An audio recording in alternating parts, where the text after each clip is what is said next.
கனடாவில் வேலியில் என்ன பழம் பழத்திருக்குன்னு சொல்லுங்க. என்ன பழம் தெரியுமா உங்களுக்கு? தெரிஞ்சாக்க கமெண்ட் பண்ணுங்க. இது என்ன பழம்? என்ன பழம் நீங்களே சொல்லுங்கள், கண்டுபிடிங்க.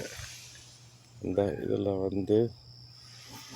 எப்படி இருக்குது பழத்தை பாருங்க.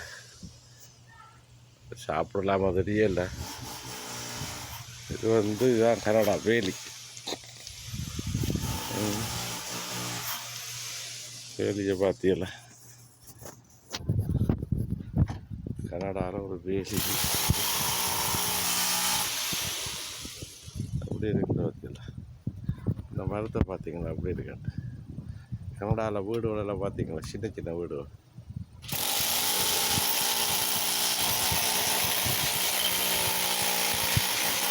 ஓகே மக்களே, வெயில் வெயில் வெயில் வெயில் மேகம் நல்லா இருக்குது. நன்றி, வணக்கம். மீண்டும் சந்திப்போம்.